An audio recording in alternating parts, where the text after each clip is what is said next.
Welcome to the news. We take a look at stories making headlines. President Edgar Lungu says he will not leave any stone unturned in establishing the causes of market fires in Lusaka and the Copper Belt. Members of Parliament have shot down a motion moved by Vice President Inonga Winner for the House to adjourn Sindai. And police in Lusaka have arrested 2 suspects in connection with the murder of a Turkish national. Now the news in detail. President Edgar Lungu has said government will leave no stone unturned in establishing the causes of a spate of fires in markets in Lusaka and the Copper Belt. Speaking when he addressed the affected traders after touring the gutted Comesa market in Lusaka, President Edgar Lungu says government has learned a lesson from the fires and will ensure that there is no reoccurrence of such by coming up with fireproof markets. He also directed Lusaka Province Minister Bowman Lusambo to immediately find an alternative trading place for traders affected by the inferno that swept through Comesa market. The head of state has also sent a message of condolence to the family of a woman identified as Kisa Mwakasia, who suffocated to death as she tried to salvage some of her goods from the inferno. Alfred Mwanza brought us this report.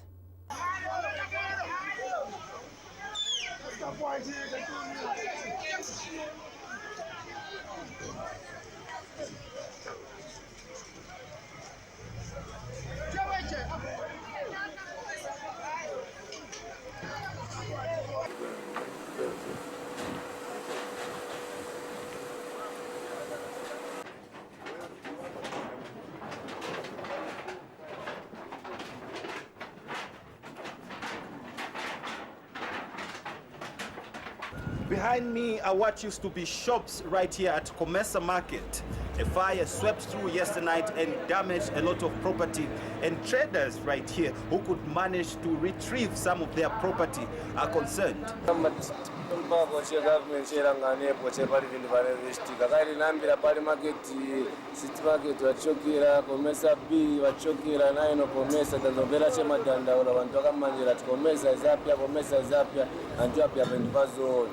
Mero maro isibonga mazange maro nababwera bambiri manenye muno patyawo ni maro mbotufanyira mashopu autoka katundu so no wanda matona mungatikale napano this time takona pamene pano pa market so tipemba kwa government itandize ya kukamba biri bonzi makangi ara nilo pina kubanya mna socha bebi amene bya mangi wa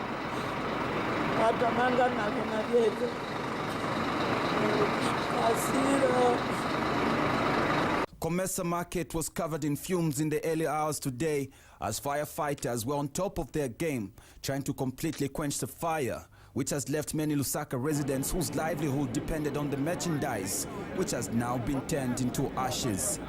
Republican President Edgar Lungu, who visited the scene, has words of hope for Comesa Market traders and a message of condolences to one woman who died after being choked when she tried to salvage some of her merchandise from the inferno. In future, we avoid this kind of loss. I'm asking the Provincial Minister, Honorable Lusambo, to work with the local government minister, Honorable Vincent Mwale, and Lusaka City Council to find an alternative place for these people immediately. I'm directing the Minister of Lusambo, Lusaka Province, to work with the local government, Lusaka City Council, and the local government minister, Vincent Mwale, to find an alternative place where we can temporarily arrange that these people can go and start trading. Minister, that is a directive. Let's get working. 2, let us learn from this so that the markets that we are constructing are going to be fireproof, fire resistant, and accessible. Because it's a little the fire brigade valley from it took a lot of effort to break and destroy buildings to reach where the fire was coming from. So those things should be lessons. Somebody puts more. I'm actually very disappointed. I'm very grieved. I don't even know what to say because I was following this event from 21 hours when I was alerted up to 04 this morning. And with the soul of the late dear lady who has passed on, rest in peace. It's time to work. The match being qualified. Yabo because they shall provide. You to allow one come out stronger even. From this tragedy, we have learned our lessons will come out even stronger. Home Affairs Minister Stephen Kampyongo, on the other hand, has called on political players not to politicize the matter, referring to those who are doing so as foolish. Well, it's very unfortunate. I mean, it's foolish to politicize this kind of development. Okay? And, you know, if there's a government that is concerned about the welfare of the marketeers, and if there's a president who has ever shown concern about the marketeers, it's the president of this country, Mr. Edgar Chagwarungu. And you have seen what we are doing. The Minister of Local Government is investing in the markets where people can trade in a dignified manner, you know, as opposed to what is obtaining here. So what has happened here again is, you know, one incident which we need to prevent going into the future. We cannot prevent by making sure that we build better. But former PF Youth Chairperson Kenneth Kamba has described this as a sabotage act by their political opponents. They have not issued any statement. They have not sympathized with the affected traders. So it puts us in an awkward position. But to suspect that this is politically inclined, this is coming from politicians who are very bitter and they want to run this government using the back door, which we are not going to allow as youths of this country. We are not going to allow. This country can only be ruled using the ballot box and the ballot paper. To see the culprit brought because this is really bringing down the Zambian people, and we want to state that we don't want to see such things happening. In a short while, something happened in Mfulira and again here. We want to state that even the leadership of the markets should be thoroughly investigated.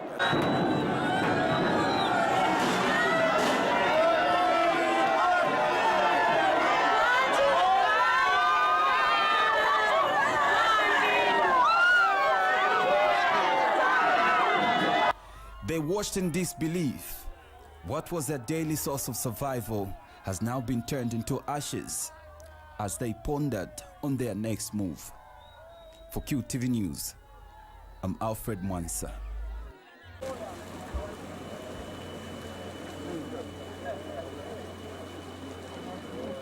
Vice President Inonge Wina says government will wait for the investigative wings to ascertain the causes of the fire which gutted Comesa Market in Lusaka, in which one person died before making any statements. And a Tanzanian woman who was trading at the market died from suffocation as she tried to retrieve her goods. Ms. Wina has told Parliament during the Vice President's question time that it is too early to predict the outcome of the findings of the investigations. She says it is only after the police have determined the extent of the damage and the cause of the fire will government inform the public of the findings. And UTH Public Relations Officer Natalie Mashkolo says a woman identified as Kisa Wilson Mwakasia of Kanyama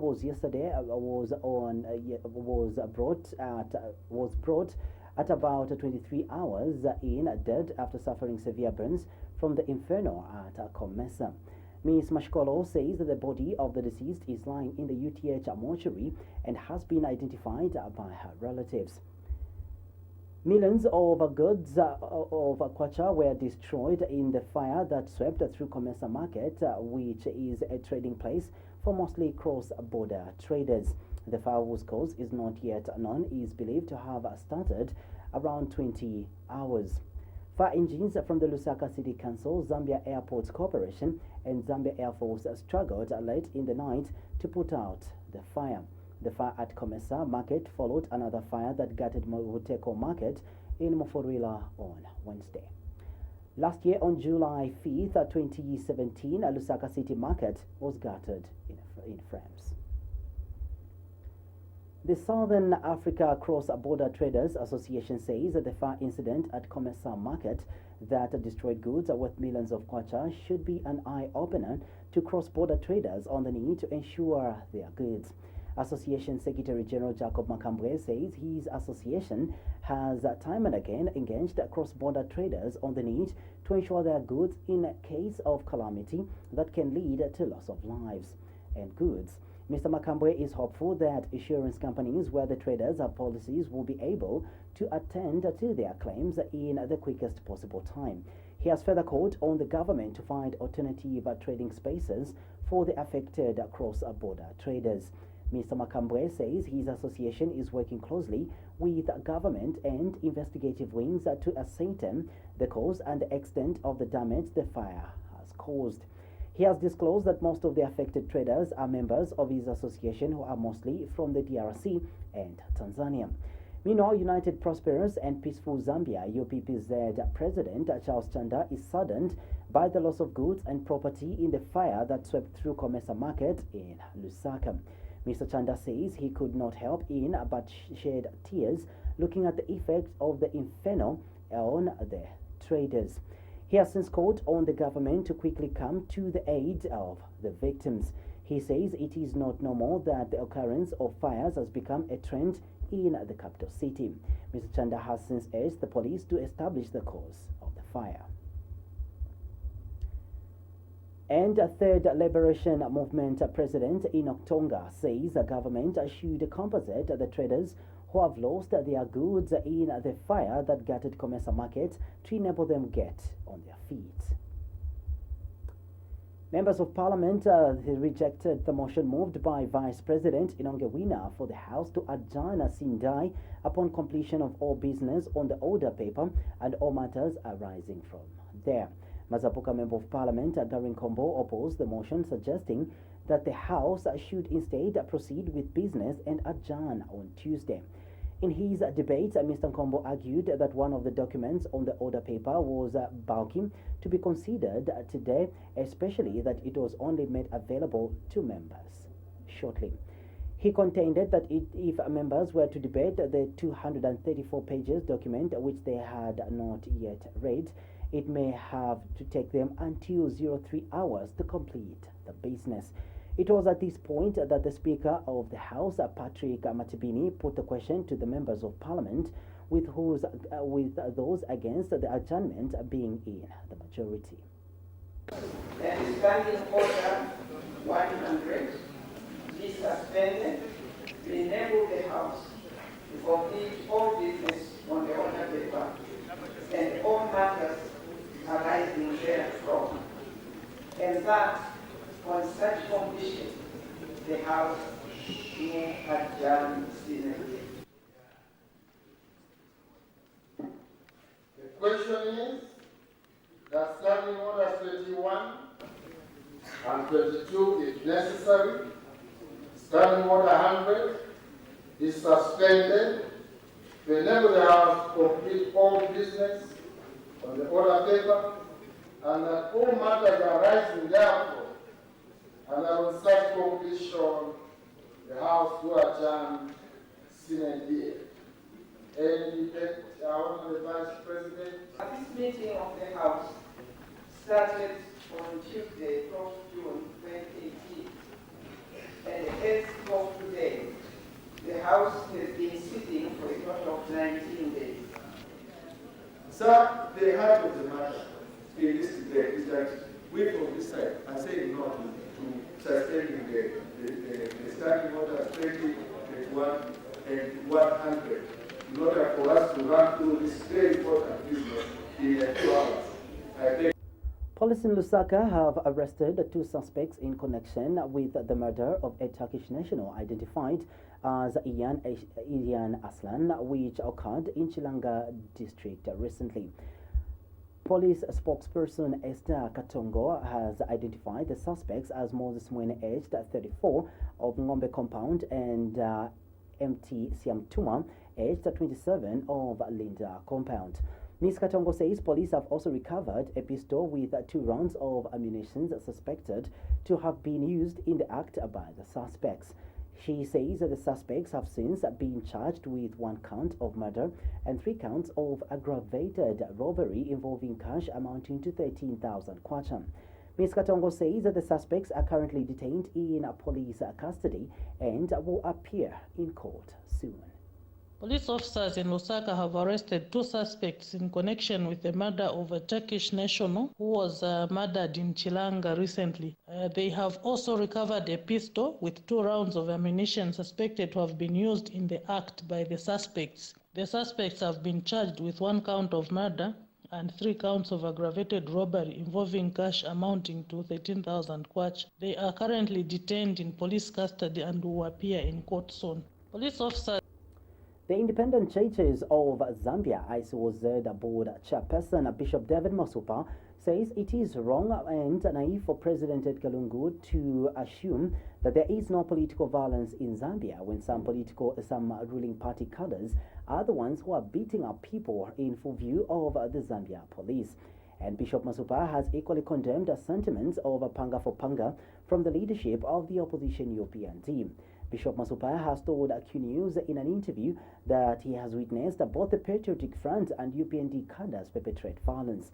He has since advised the Zambia police to arrest any PF or UPND member found using any form of weapon to perpetrate violence. Bishop Masupa has also noted the need for the church to organize a workshop for the youths to teach them about issues to do with good leadership and issue-based campaigns during elections. Bishop Masupa has further urged the Electoral Commission of Zambia, ECZ Chairperson Justice Esau Chilu, not to hesitate to use Section 100 of the Electoral Act, which allows him to suspend political parties perpetrating violence. We need to realize the fact that the office which is being contested for is a civic office, meaning the mayor will have to embrace the Patriotic Front, will have to embrace the NDC, will have to embrace the UPND, we will have to embrace all political parties. Now, you want to start hacking these people. To whom will he go and advise on civic matters? So we urge that this is a non-political position. Yes, it may be elected within the ranks of a political party, but it's none. Once he assumes office, he has no color of a UPND, he has no color of a UNIP, he has no color of this and that. So let us bring civility to our electoral process. We want to salute the Electoral Commission of Zambia for striving to bring sanity to the electoral process of our country. And we urge the chairperson of the Electoral Commission of Zambia not to relent, but to continue evoking Section 100, which allows him to suspend any political party perpetrating violence. In fact, in this case, let him even call all these that are saying they will use this weapon, they will use that weapon. As a church, we want to see peace and unity in our country. In transport news, the Road Transport and Safety Agency RTSA have dispelled public assertions that speed traps installed on the Great East and Kafue roads have been stolen. RTSA Head of Public Relations, Frederick Mubanga, has clarified that contrary to what has been reported by some sections of the media, what are being stolen are not the actual speed traps but camera bases. Mr. Mubanga tells QTV News that the cameras have not been stolen because they are movable from one place to another depending on where officers see speed as a risk. Minister of Justice Given Lubinda says that the issue of a second referendum to expand the Bill of Rights is not part of the pending process to refine the Republican Constitution. Mr. Lubinda says government is not even discussing the issue of holding the referendum at the moment. He has told QTV News that government has no resources to include a referendum in the forthcoming constitutional reform program. Mr. Lubinda says whether or not the referendum can be held alongside the 2021 general election is another issue. He states that as Justice Minister, he is not competent enough to give a definite position on this matter. Mr. Lubinda says lessons have, however, been learnt on how the referendum on the Bill of Rights failed when it was held alongside the 2016 general elections. He says what government is doing, on the other hand, is to review laws that deal with human rights, which include replacing the Prison Act with the Correctional Facilities Act. Now, whether we're going to hold a referendum together with the 2021 tripartite election is another issue. And I don't think that I'm competent enough to state whether or not we do it. But one leaves that as an option. However, the lessons we learned in the 2016 elections will also inform the decisions on how to handle the referendum together with the 2021 election. What we in government are doing before the referendum is to review the various laws that hinge on human rights, to see those laws that we can amend to enhance human rights. The case in point is the Prisons Act, which is being repealed and replaced with the Correctional Facilities Act. The Foundation for Democratic Process FODEP Executive Director Mwenge Chimfwembe has condemned the act of defacing campaign posters by rival political parties ahead of the mayoral by-elections. Mr. Chimfwembe says his people on the ground have established that both the United Party for National Development UPND and the ruling Patriotic Front PF are pulling each other's posters.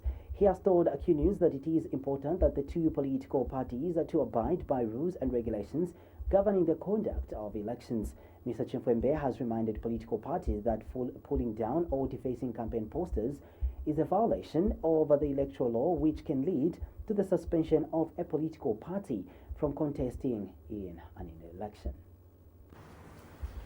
We would love to urge political party sympathizers and supporters to ensure that the campaigns that are running are clean, issue-based. We have received reports from some of our members that some political party sympathizers are actually pulling posters in the name of saying this is our dominion, this is our stronghold. But the word is that this is a democracy where there is no such a thing as our stronghold.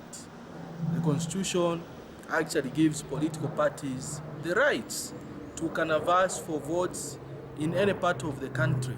So it's important that as you support your political party of your liking, you actually stick to issues, you allow also competition, and I think that is what actually makes a democratic country. Therefore, we call upon the youths who are in numbers to say, look, make this one of those shining elections ever, and help actually in ensuring that the nation continues to cement its democratic credentials. In social issues, Tasinta coordinator with Miriam Sakala says that the organization has recruited over 10,000 female sex workers throughout Zambia, of which about 70% have been transformed. The Tasinta program empowers women and children in hazardous situations. Speaking during the graduation ceremony of 10 girls from one of Tasinta's centers in Chipata compound in Lusaka, Ms. Sakala says that the University Teaching Hospital UTH has partnered with Tasinta to help sensitize girls on the need to be tested and how to look after themselves. She says that the 10 girls will be equipped with sewing and a knitting machine and peanut butter making machines to help them get started, in addition to each receiving a 500 kwacha grant plus premises paid for in advance where they will all be operating from, located in the community they are coming from. To our graduating girls, I say, well done.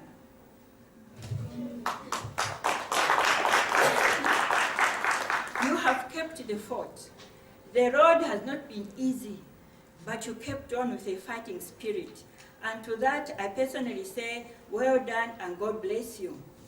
To family and friends present, thank you for being part of the girls' upbringing, and thank you most sincerely for supporting the girls throughout this long journey which has finally transformed and changed their lives. We will always hold the girls close to our hearts, and we promise to keep an eye on them from time to time as we are now one family. We as Tacinta will monitor their progress as they embark on utilizing the skills learned. Therefore, today, the 10 girls will graduate with equipment, sewing machine, knitting machine, and peanut butter making machine.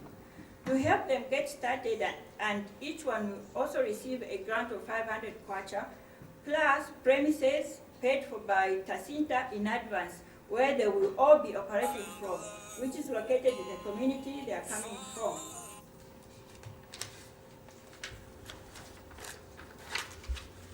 And officiating at the graduation ceremony, Mandavo Member of Parliament Jean Kapata has encouraged the Tacinta program not to relent, but continue encouraging women and young girls to sustain themselves in a dignified manner as opposed to engaging in commercial sex.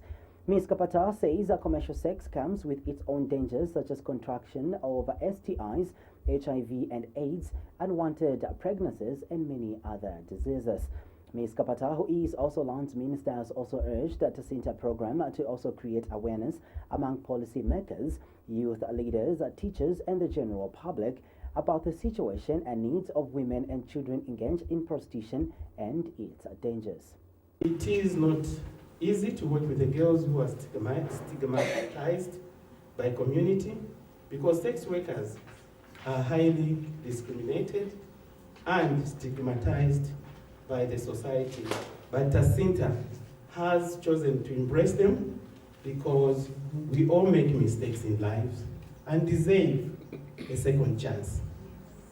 Tacinta program, being a grassroots non-government organization and non-profit making and non-partisan and international nature, has a huge task of helping free Zambia from commercial sex workers and HIV and AIDS.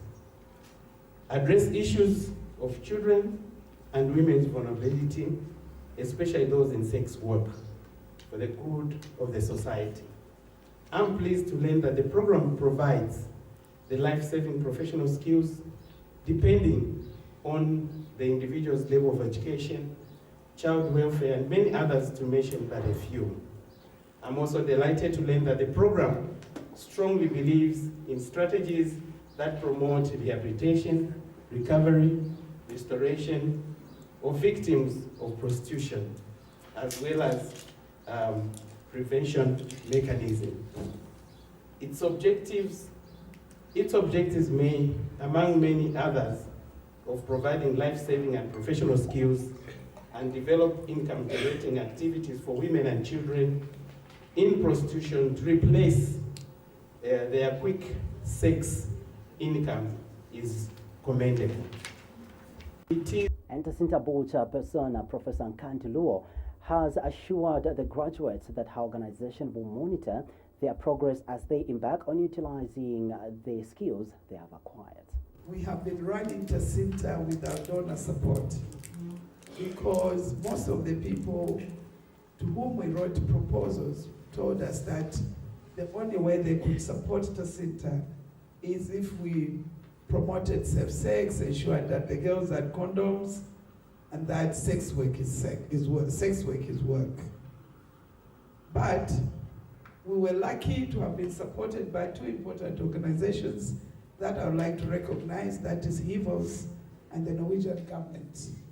And because of their support in a lot of money, we were able to buy our current property at that time at the tune of 550,000 kwacha, and that is the property that we use to be able to run programs across the country, not only in terms of skills training, but also in terms of educational support. I want to report this morning that we have had some very great successes. We have some of the children of the former sex workers who are working as clinical officers in various hospitals around the country. We have even one of our most celebrated son of a former sex worker who graduated from the University of Zambia with distinction. And currently, we'll soon be celebrating one of our girls who is going to graduate as a medical doctor. We have been running Treatment Advocacy and Literacy campaign TAUC has noted the need for urgent improvement in viral load testing in order for the country to achieve the third 90-90-90 goal, which aims at having 90% of people on ART virally suppressed by 2030. The World Health Organization WHO recommends that everyone taking antiretroviral treatment should receive a viral load test 6 months after starting treatment and every 12 months thereafter to check that viral suppression has been achieved and maintained. TAUC National Director Felix Mwanza has told QFM News in an interview that the low and weak capacity of viral load testing is currently the biggest challenge that people living with HIV are facing in the country. Mr. Mwanza says that delays in detecting viral rebound increases the risk of drug resistance, while delays in confirmatory viral load testing leads to delays in switching treatment, thereby increasing the risk of drug resistance. He's hopeful that measures will urgently be put in place to arrest the situation, considering that the country is in the process of introducing the new antiretroviral drug called DTG. The problem has been that a lot of the people have not had access to their viral tests. Then the other aspect is that even those that have had their viral load done, they have not been in a position to collect the results. Okay, in other cases, the results are actually missing, and in other cases, these particular results do not just reach the health facility. So access to viral load tests and collection of the results by people living with HIV on treatment is a very big problem.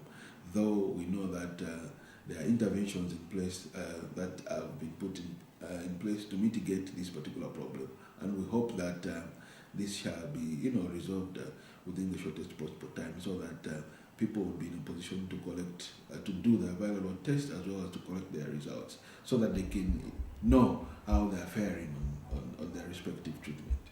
We go to Southern Province, where Southern Province Minister Edfi Hamukale has expressed concern over increased cases of violence involving co-wives in polygamous marriages in the province. Mr. Hamukale says while gender-based violence involving spouses is what appears to be common, violence among women in polygamous marriages goes unreported. He says there is need for the country and law enforcement agencies in particular to equally pay attention to violence involving co-wives in polygamous marriages. Ms. Hamukale notes that the country has only concentrated on gender-based violence cases involving men and women, overlooking the violence in polygamous marriages. He states that polygamy is a very common practice in Southern Province, resulting in violence among co-wives. What is going on? What I do know also in Southern Province are not only gender-based violence, but fights between wives where polygamy is so common. Ladies fighting over a man because someone has married 3, and the other one who was given preference is now given second-level treatment. So there are also fights between women fighting over a man because of polygamy. That also should be documented. We are just simply looking at, we've concentrated so much on fights between man and woman. There are also fights between women over a man, and also fights amongst men over ladies. So this, I think, should be broadened, apart from simply looking at a man and a woman having a conflict, but also man to man and women to women. It does happen. We've seen a number of murder cases or homicides arising from such fights.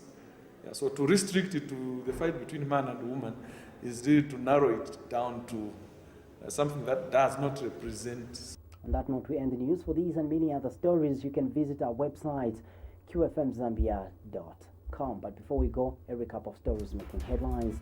But President Edgar Lungu says the government will leave no stone unturned in establishing the cause of market fires in Lusaka and the Copper Belt.